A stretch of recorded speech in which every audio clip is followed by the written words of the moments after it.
कई तरह के कानून मिले हैं, अधिकार मिले हैं। जिन अधिकार में से एक है आपका सामुदायिक मन पट्टा, व्यक्तिगत मन पट्टा। ऐसे ही जंगल के तमाम संसाधनों पर आपकी सामुदायिक अधिकार का जो अधिकार है, इसकी लड़ाई बहुत पहले से शुरुआत हुई थी। तो हजारों साल तक, करोड़ों सालों तक इस पृथ्वी का इतना विनाश नहीं हुआ, इतना दोहर नहीं हुआ जितना पिछले 200-300 सालों से हुआ है। 200-300 सालों के बाद से जिस तरीके से पृथ्वी की तमाम जो प्रकृति का अपनी व्यवस्था है, अपनी संतुलन चक्र है, जिस तरह से बनाया हुआ है, उससे आज हमें सोचने की जरूरत है कि आज हमें जंगल बचाने की क्यों जरूरत। जंगल आज तमाम तरह के उद्योग कारखाने हैं, लेकिन करोड़ों सालों तक, लाखों सालों तक हमारे पुरखे जिससे हमारे जीवन यापन करते आए, हमें आज यहाँ तक लेकर आए, उसका अभाव जंगल है। हमने जो कुछ भी लिया, सारे चीजें जंगल से ही लिया। यहाँ तक कि मानव जाति को इस पृथ्वी में आने से पहले कुदरत ने हमारे लिए तमाम आवश्यकताएं को पूरा करने का व्यवस्था बना दिया था। लेकिन महात्मा गांधी ने कहा था कि ये प्रकृति सबकी जरूरतों को पूरा कर सकती है, लेकिन किसी एक आदमी के भी आपूर्ति का आकांक्षा हो, लालच हो, उसको पूरा नहीं कर सकती। तो हमें अपनी जरूरत पर प्रकृति से जो भी मिल रहा है उसको इस्तेमाल करना है और भावी पीढ़ियों के लिए छोड़कर जाना है। तो बहुत लंबी संघर्ष है, हम बहुत ज्यादा नहीं कहना चाहेंगे। हर एक चीज के लेके लड़ाई हुआ है। जब हड़प नीति आया तो हमारे पुरखे के जिनके बाल बच्चे नहीं थे, वंशज नहीं थे, उनके संपत्ति को हड़प करके और ईस्ट इंडिया कंपनी अपने अधीन ले लिया, जिसके खिलाफ विद्रोह हुआ और भी संथाल विद्रोह हुआ। कई तरह के विद्रोह 1855 के दरमियान बहुत बड़े पैमाने पर हुआ और 1856 में ईस्ट इंडिया कंपनी को हमारे पुरखे के संघर्ष के कारण उन्हें वापस आना पड़ा और उसे हार मानना पड़ा। लेकिन 1857 में ब्रिटिश पार्लियामेंट के सामने वो सिलेंडर दिया और कहा कि ईस्ट इंडिया कंपनी अब इस देश में शासन नहीं कर सकता है, वहाँ हर क्षेत्रों में विद्रोह हो रहा है, इसलिए आप भारत को इस ब्रिटिश पार्लियामेंट के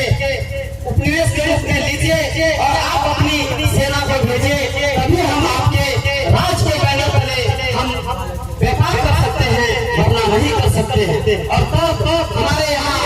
1857 में ब्रिटिश पार्लियामेंट की फौज आई और तब से यहाँ ब्रिटिश हुकूमत लागू हुआ। इससे पहले सिर्फ ईस्ट इंडिया कंपनी एक कंपनी के रूप में यहाँ पर काम कर रहा था और उसके बाद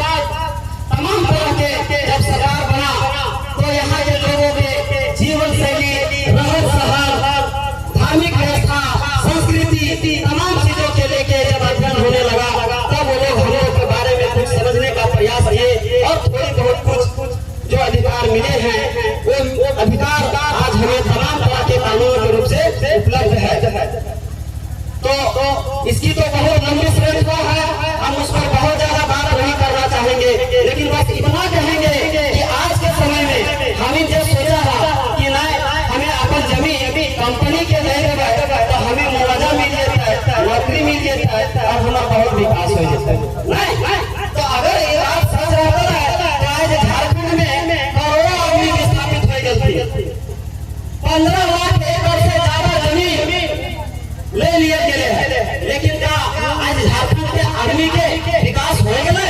तो उन्हीं के देखे के चीज लागो। आज बड़ा गाँव क्षेत्र में सोनबरसा, चुरचू कई ऐसा गाँव है जो नक्शे से खत्म हो गए। आज तुम्हें जाके पता करके देखा कि जहाँ से उजड़ थी उनके बाल बच्चा पढ़ लिख के डॉक्टर, इंजीनियर, बड़े बड़े विद्वान, लेखक, इंजीनियर सब बन गए, IAS, IPS सब बन गए। वहाँ के आदमी बहुत खुश थी, पता करके देखा अगर इतनी खुश होती तब तो हमें बच में बात नहीं सोचना चाहिए। और अगर नहीं तो जे भी जमीन के आज खोले है, आज बर्बाद हुए हैं, दुनिया के इतिहास है, जमीन जब खोजा है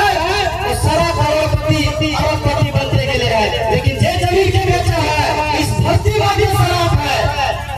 सिवाय बर्बादी के कुछ नहीं मिल रहा है। शायद यह 2% आदमी के जिंदगी सुधर जाए, लेकिन ज्यादातर आदमी के की हो रहा है, बर्बादी हो रहा है। तो आज अगर हम ये जंगल बचाए लेबै या सामुदायिक वन का अधिकार ले लेबै तो की फायदा होता है ना। कंपनी अगर एक बार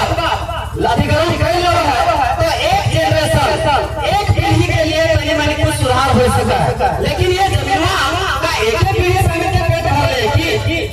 नहीं ना, पीढ़ी दर पीढ़ी कई पीढ़ी से पेट भरते हैं। लेकिन हमने सोचा कि आज हमें जो भी अगर बेचे के बाद सोचा है हमें के बेचे का अधिकार बना है, हमने के बाद पूछा अगर ये जमीन के बेच के लेना है तो आज हमें के मिलता है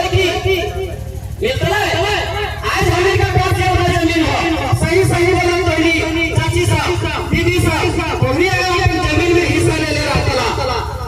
के भाइयों के पास इतना जमीन रहता है नहीं ना बोली बाबा के बड़े खेत बाड़ी बना है, आपको आशीर्वाद मिले है, सरकार दहेज मिले है नहीं ना, अरे हम खुद मेहनत कर ले है, पसीना बदले है, तब इतना बड़े खेत और बाड़ी बन गए है। आज हम इनके घर बनाने का हो ना तो नेक हो गया जैसे भी मशीन लाना हिम्मत ना हो हमने आपन से कोई के लिए खोली है कि ना, जैसे भी मशीन का सहारा लेवा तो ये सोचा इतना बड़ा खेत बाढ़ इतना बड़ा कान कैसे बन रहा है। आज उस जमीन के हमने के पुरखा काहे बने ताकि हमीर के बाल बच्चा वहाँ खेती करता है, बाल बच्चा के खेत है और आगे बढ़े है कि ना। तो कहीं बेचे के लिए बनाना है तो हमीर के काम करना चाहिए, बचा के रखना चाहिए, बचा के रखना चाहिए। तो अगर जंगल में जमीन सामुदायिक वन पता लेके अगर हमने बचा के रखा तो क्या हो सकता है। आज तो इतना पता नहीं चला कि कितना बड़ा बात हो सकता है, लेकिन लुकिया के लोग लगभग 2 एकड़ जमीन हो सकता है मेरे बातों में आंकड़े में गड़बड़ी हुई हो, वहाँ के लोगों ने इतना जमीन सामुदायिक वन पता लिया। अगर आप लोग भी संघर्ष करके अगर ये लिए एक कानून तो बना हुआ लोग आपको लेना, अगर आप ले लिए तो उस पूरे 2 एकड़ जमीन ले लिए, अगर चाहे तो इस जमीन में पीढ़ी दर पीढ़ी पेट भरने का व्यवस्था हम सबके लिए कर सकते। एक उदाहरण लगाते हैं, हम बहुत पहले यहाँ से बड़े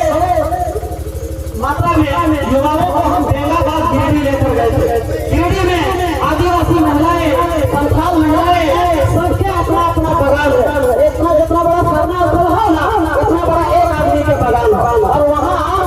आसम के पेड़ है, आसम आसरा और सरसों, और वहाँ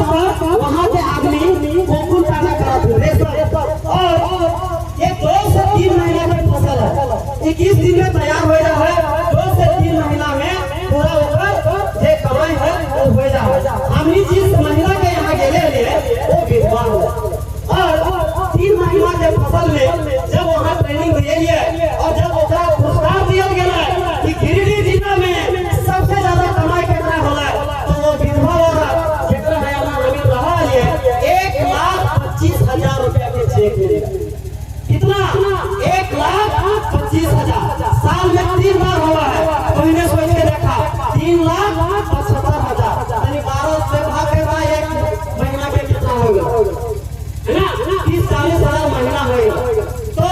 वो प्रकृति के चक्र है, उस चक्र में ही वो अपन कमाई कर लेगा और वो पीढ़ी दर पीढ़ी चलेगा चीज है। और वो कैसे कहा तैयार हुआ है